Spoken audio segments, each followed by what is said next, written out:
कृष्णाय वासुदेवाय देवकी नंदनाय च नंदगोपकुमाराय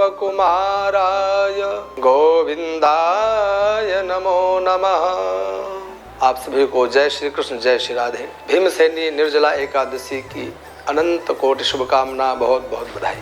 नारद पुराण, भविष्य पुराण एवं मत्स्य पुराण आदि में स्पष्ट एकादशी तिथियों के बारे में जो लिखा है, आप एक बार पढ़कर अवश्य देखें। एकादशी तिथि कितनी महत्वपूर्ण तिथि होती है। जिनके मन में संदेह होगा ना, वह सब दूर हो जाएगा। हर बार आप लोगों को एकादशी तिथियों में व्रत उपवास करने की सलाह दी जाती है और मुझे पता है बहुत से भक्त जो एकादशी का व्रत नहीं करते थे, वह भी इस व्रत को करना प्रारंभ कर दिए।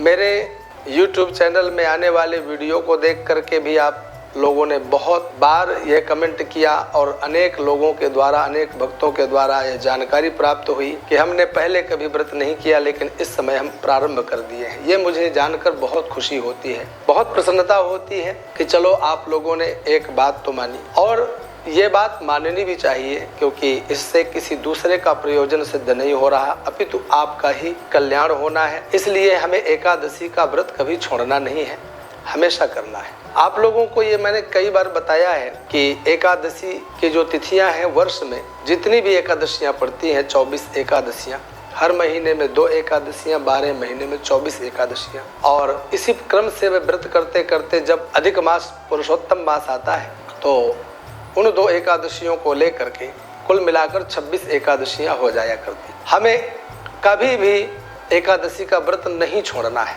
बहुत से लोगों के मन में प्रश्न होता है कि हमने उद्यापन कर लिया, अब एकादशी का व्रत करें कि ना करें। तो ये आपकी भावनाओं पर डिपेंड करता है कि आप एकादशी का व्रत पूर्ण करने के लिए उद्यापन करने जा रहे हैं अथवा एकादशी के बारे में आपका भाव बराबर एक समान बना हुआ है और हमेशा आप करेंगे, कभी नहीं छोड़ेंगे।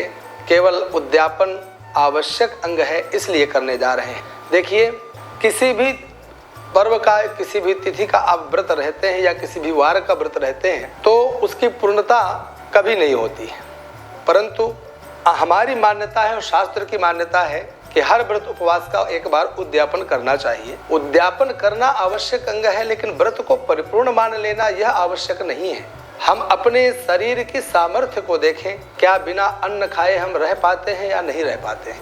इस विषय पर विचार करने की आवश्यकता है। यदि हम रह सकते हों तो हमें व्रत उपवास कभी नहीं छोड़ना चाहिए, क्योंकि इससे शरीर की शुद्धि होती ही है, आपका आध्यात्मिक ज्ञान भी वृद्धि को प्राप्त करता है।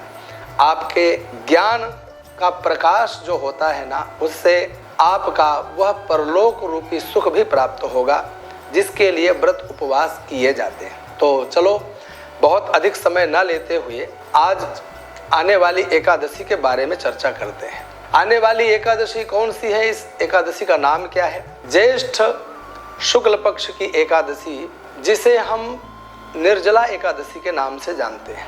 यह निर्जला एकादशी तो है ही, परंतु इस एकादशी को भीमसेनी एकादशी भी कहा जाता है। निर्जला में निर्जला जो शब्द है, इसका अपने आप में अर्थ प्रकट होता है कि इस दिन जल का भी त्याग कर देना चाहिए। इसके पीछे भी एक घटना है जिसके कारण इसका नाम भीमसेनी एकादशी नाम पड़ा। वेदव्यास भगवान के पास में सभी पांडव एक बार उपस्थित होते हैं। उस समय वेदव्यास भगवान ने सभी पांडवों को, 5 भाइयों को, माता कुंती को, द्रौपदी को, सबको एक उपदेश दिया कि आप सब लोगों को एकादशी का व्रत करना चाहिए। एकादशी का व्रत करने का सबने संकल्प लिया, लेकिन भीमसेन जो कभी भूखे रहते ही नहीं थे, जिनका पेट कभी खाली नहीं रहता था, उन्हें वृकोदर नाम भी मिला था। मालूम है ना आप लोगों को? वृक कहते हैं सियार को। सियार एक ऐसा जानवर होता है, ऐसा पशु होता है कि वो बिना खाए कभी नहीं रह सकता है। उसका पेट भी कभी नहीं भरता है, जितना खाए उतनी ही उसकी भूख बढ़ती जाती है। अर्थात वृक के समान जिसका उदर हो उसे वृकोदर कहा जाता है। और यह उपाधि मिली थी हमारे भीमसेन भैया को। इन्होंने मन में विचार किया कि ये सब तो एकादशी का व्रत रह लेंगे, पर मैं बिना खाए कैसे रह पाऊंगा। खूब उन्होंने प्रयास किया, मन को पक्का किया, मजबूत किया, लेकिन विचार कर लिया कि मैं एकादशी का व्रत नहीं रह पाऊंगा। तब पुनः उन्होंने वेदव्यास भगवान से प्रार्थना की कि मेरे लिए कोई मार्गदर्शन करे, मैं तो यह व्रत नहीं रह पाऊंगा, मेरे लिए तो बड़ा कठिन है, दुस्तर है। तब उस समय वेद व्यास महाराज ने भीमसेन को एक विधि बताई कि यदि तुम व्रत रह नहीं पाते हो और यदि तुम्हारे शरीर में इतनी सामर्थ्य नहीं है, तुम भूखे नहीं रह सकते हो, तो ज्येष्ठ मास शुक्ल पक्ष की एकादशी को तुम केवल व्रत रहो, परंतु शर्त ये रहेगी कि उस दिन तुम जल का भी पान नहीं करोगे। अन्न की तो बात ही भूल जाओ, जल का भी पान नहीं करोगे, जल का भी प्रयोग नहीं करो। भीमसेन को यह बात अच्छी लगी, चलो वर्ष भर में एक ही एकादशी तो करनी है, बाकी तो सब करते रहे, मैं तो भोजन करता रहूंगा। इस बात की उन्हें बेहद खुशी हुई। और वर्ष भर बाद जब ज्येष्ठ मास शुक्ल पक्ष की एकादशी आई तो विश्वास करिए, वह भीमसेन जो कभी भूखे नहीं रह सकते थे, कभी खाली पेट नहीं रह सकते थे, उन्होंने इतना कठिन, इतना दुस्तर उपवास किया, व्रत किया, जल का भी त्याग किया, अन्न फल जल सब का परित्याग कर दिया, विधि विधान से, शास्त्र विधि से उन्होंने व्रत किया। उसी के प्रभाव से, इसी कारण इस एकादशी को, निर्जला एकादशी को भीमसेनी एकादशी के रूप में भी जाना जाता है। तो हम सब लोगों को भी इस एकादशी का व्रत इसी विधान से करना चाहिए। बहुत से लोगों का प्रश्न होता है कि महाराज कभी तो जल पान कर लेना चाहिए, दिन में 1 बार 2 बार 3 बार कभी तो जल पीना चाहिए, बिना जल के कैसे रहेंगे। तो यदि आपके हृदय में संकल्प सुदृढ़ है, यदि आपके मन में भगवान श्री हरि के प्रति अनन्य प्रेम है, अगाध श्रद्धा है, और इस विश्वास के साथ संकल्प लेकर भगवान श्री हरि के चरणों में अपने आप को समर्पित करके आप इस व्रत को करने का संकल्प लेंगे, तो विश्वास रखिए आपको किंचित मात्र प्यास नहीं लगेगी, भूख नहीं लगेगी। बस कुछ विधियां हैं, कुछ नियम हैं जिनको फॉलो करना चाहिए, जिनके अनुसार अपने आप को आचरण में लाना चाहिए। अगर आप इस विधि से व्रत को करेंगे तो आपको भूख प्यास नहीं सताएगी। और वह विधि क्या है? शास्त्र विधि है कि जो एकादशी के प्रातः काल ब्रह्म मुहूर्त में जल्दी जागरण करना चाहिए। वैसे तो आप लोग कितने बजे जगते हैं मैं नहीं जानता, मैं स्वयं में ब्रह्म मुहूर्त में जगता हूँ, लेकिन आप लोग कब जगते हैं ये आप लोग विचार करें। रोज भले कितने बजे जगते हो, लेकिन जिस दिन आपको उपवास व्रत करना हो उस दिन ब्रह्म मुहूर्त में शैया का परित्याग कर देना चाहिए, जल्दी जगें, स्नान करें और स्नान करने के पश्चात एक बार उस समय अपने आत्मशुद्धि के लिए, शरीर शुद्धि के लिए आचमन करना चाहिए। आसन बिछा करके भगवान के समीप बैठ करके पहले विधि विधान से संकल्प लें और संकल्प में भगवान श्री हरि से ही प्रार्थना करें कि मैं यह निर्जला एकादशी का व्रत करने जा रहा हूँ, उपवास करने जा रहा हूँ, इस व्रत को परिपूर्ण करने की सामर्थ्य मुझे प्रदान करें। और विश्वास रखिए आपका वह संकल्प संपूर्ण उस उपवास में काम करने वाला है। उस संकल्प को बड़े मनोभाव से करना चाहिए। उस समय अपने आप को जब आसन में बैठे तो सबसे पहले पवित्र करें, आचमन करें, फिर संकल्प लें जैसा मैंने बताया। संकल्प के पश्चात फिर भगवान श्री हरि का विविध रूपों में जिसके प्रति आस्था श्रद्धा हो उस स्वरूप का पूजन करें। शालग्राम भगवान, राधा कृष्ण, लक्ष्मी नारायण भगवान, सीताराम जी, राम जी, आपका जिस स्वरूप में रुचि हो उस स्वरूप का विधि विधान से पूजन करें। पूजन उपरांत चंदन लगाएं, वस्त्र अर्पित करें, चंदन लगाएं, अक्षत छोड़ें और भगवान का तुलसी दल से विधिवत पूजन करें। पश्चात व्रत आपका प्रारंभ हो गया। व्रत प्रारंभ हुआ, वह आचमन 1 बार का आचमन है। अब आपको बीच में जल नहीं लेना है। बहुत से लोगों के मन में यह भ्रांति है कि सुबह नहीं शाम को जल ले लेते हैं। ऐसा शास्त्र में कोई विधि नहीं। निर्जला माने निर्जला। अब आपका एक नियम बनना चाहिए कि आप निर्जला एकादशी के दिन किसी भी प्रकार का शारीरिक परिश्रम न करें, शारीरिक परिश्रम से बचें। और जब शारीरिक परिश्रम से बचेंगे तो आपको भूख प्यास सताएगी नहीं। शरीर से जब परिश्रम किया जाता है, मानसिक परिश्रम किया जाता है, तब हमें भूख प्यास सताती है, शरीर थकता है, फिर प्यास लगती है। तो ऐसा कोई कार्य ना करें जिससे आपको भूख सतावे या प्यास सतावे। शांत होकर के बैठ करके और हाथ में माला ले लें और अधिक से अधिक द्वादशाक्षर मंत्र का जप करें। ओम नमो भगवते वासुदेवाय। इससे सुंदर और कौन सा मंत्र हो सकता है। भगवान श्रीहरि को प्रसन्न करने वाला यह 12 अक्षर का नाम अपने आप में कल्याण करने वाला है, हमारी सभी मनोकामनाओं को पूर्ण करने वाला है। हमारे हृदय में जिस भाव को लेकर के हम निर्जला एकादशी का व्रत किए हैं, चाहे वह विवाह करने के लिए हो, विवाह पश्चात संतान प्राप्ति के लिए हो, व्यापार वृद्धि के लिए हो, चाहे संसार की किसी भी कामना के लिए आपने वह व्रत किया है, विश्वास रखिए आपका वह व्रत ही संपूर्ण कार्यों को पूर्ण कराएगा। इतनी आस्था, ऐसी भावना के साथ में आप व्रत को प्रारंभ करें और भगवान के द्वादशाक्षर मंत्र का जप करें। हाँ, यदि आपके पास गुरु मंत्र प्राप्त है, आपका गुरु मंत्र के प्रति दिव्य और दृढ़ आस्था है, तो आप उस मंत्र का भी जप कर सकते हैं। उस दिन नाखून काटना, बाल कटवाना, तेल लगाना, उबटन लगाना, साबुन लगाना, ये सब वर्जित होता है। यहाँ तक कि घर में झाड़ू भी लगाने से बचना चाहिए। उस झाड़ू के नीचे भी कोई कीट पतंगा ना आ जाए, चींटी ना आ जाए, उसकी भी हत्या ना हो जाए। उस दिन हमें इन सब कार्यों से बचना चाहिए। कोशिश करें कि हम उस दिन भूमि पर शयन करें, चटाई डालें, भूमि पर शयन करें। रोज इस्तेमाल होने वाले गद्दे का परित्याग कर दें, चद्दर का परित्याग कर दें, शुद्ध वस्त्र धारण करें, शुद्ध आसन हो और शुद्ध शैया हो जिसमें हम विश्राम करें। कम बोलें अथवा मौन रहें। किसी की ईर्ष्या, द्वेष, मद मत्सर इत्यादि की कोई चर्चा नहीं होनी चाहिए। एकदम मौन रहें या कम बोलें, ये प्रयास आप लोगों का होना चाहिए। एकादशी के दिन आप कुछ कर सकते हैं तो उस दिन खूब दान करें।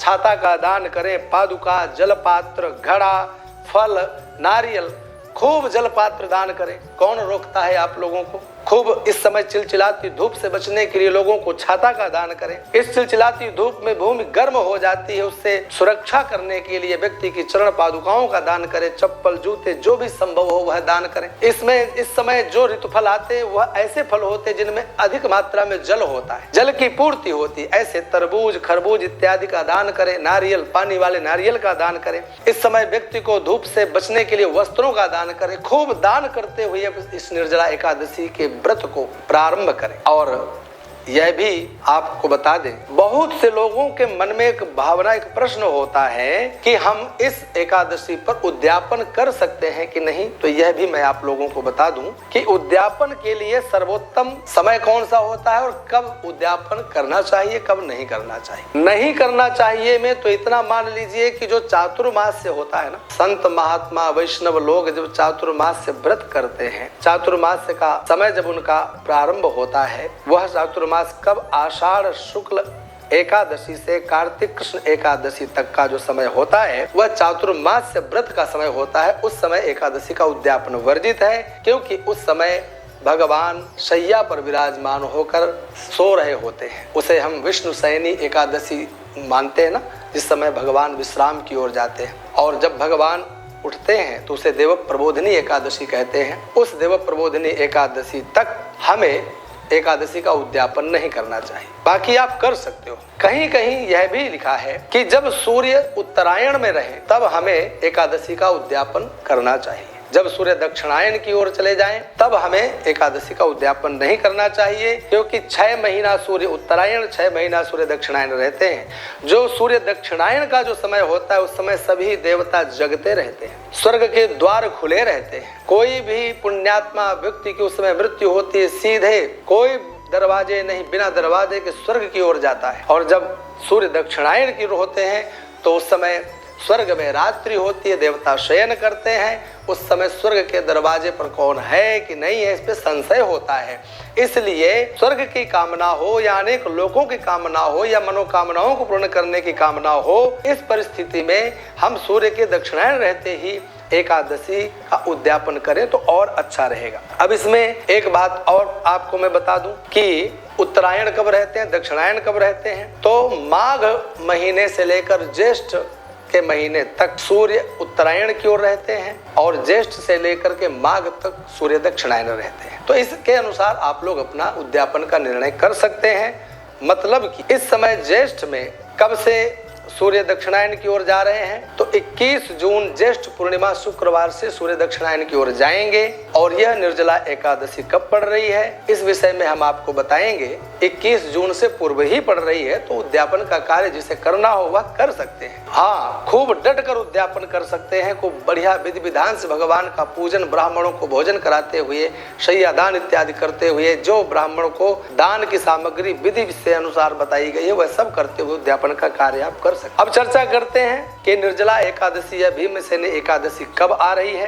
तो ज्येष्ठ मास की शुक्ल पक्ष की एकादशी, जिसे हम निर्जला और भीमसेनी एकादशी के नाम से जानते हैं। सोमवार 17 जून प्रातः 4:43 से 4:43 AM 4:43 से यह एकादशी प्रारंभ होगी। सोमवार 17 जून। मंगलवार 18 जून प्रातः 6:24 तक यह एकादशी चलेगी। लगभग 5:23 के पश्चात सूर्योदय हो जाता है। इसलिए हम लोगों को 17 जून को 4:43 के पश्चात सूर्योदय काल में एकादशी प्राप्त हो रही है। तो सभी स्मार्त जितने भी गृहस्थ हैं, सभी गृहस्थियों को एकादशी का, इस निर्जला एकादशी का व्रत 17 जून को करना चाहिए। यह शुभप्रद समय है। 17 जून सोमवार को हमें निर्जला एकादशी का व्रत करना चाहिए। यह एकादशी मंगलवार 18 जून प्रातः 6:24 तक चलेगी। तो जो वैष्णव जन हैं, जो अगले दिन की एकादशी करते हैं, उनको 18 जून मंगलवार को एकादशी का व्रत करना चाहिए, क्योंकि सूर्योदय काल में एकादशी प्राप्त हो रही। 1 घंटा लगभग एकादशी उस समय है, फिर द्वादशी आ जाएगी। और उत्तम बात यह है, इस बार की एकादशी का सबसे महत्वपूर्ण विषय यह है कि हमें 18 जून को भी द्वादशी पारण के लिए गृहस्थियों को प्रातः काल प्राप्त हो रही है 5:24 से 6:24 के बीच में, और 19 जून को सुबह 7:28 तक यह एक द्वादशी रहेगी। तो उस दिन भी हमें द्वादशी पारण के लिए मिल रही है। तो वैसे तो आप लोग दोनों दिन एकादशी का व्रत कर सकते हैं, परंतु नियमतः सभी गृहस्थियों को द्वादशी विद्या एकादशी का व्रत करना अच्छा होता है। और इस विधि से आप लोग 17 जून सोमवार को एकादशी का व्रत करें। वैष्णव जन 18 जून को एकादशी का व्रत करें। जो एकादशी 17 जून को करेंगे, उन्हें सुबह 5:30 से लेकर 6:30 के बीच में एकादशी का पारण कर लेना चाहिए 18 जून मंगलवार को। और जो वैष्णव जन हैं, जिन्होंने 18 जून की एकादशी मान करके व्रत किया है, उन्हें 19 जून को सुबह 5:30 से 7:30 के बीच में एकादशी का पारण कर लेना चाहिए। दोनों दिन एकादशी का इस बार हमें अवसर प्राप्त हो रहा है। अब आप सब लोगों को जो मैंने बताया, इस निर्जला एकादशी के महात्म्य को, इस महात्म्य को ध्यान में रखते हुए अधिक से अधिक आप सभी भगवान को प्रसन्न करने के लिए, अपने सकल मनोरथों को पूर्ण करने के लिए निर्जला एकादशी का व्रत रहेंगे।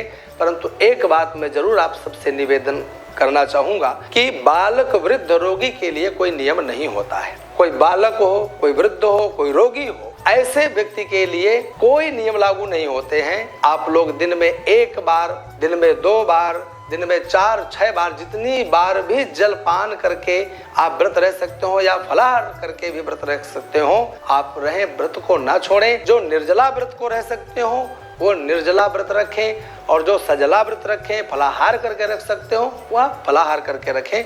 उसमें बालक, वृद्ध, रोगियों के लिए कोई दोष नहीं लगता, कोई पाप नहीं लगता है। आप सभी को पुनः निर्जला भीमसेनी एकादशी की बहुत बहुत शुभकामना, बहुत बहुत बधाई।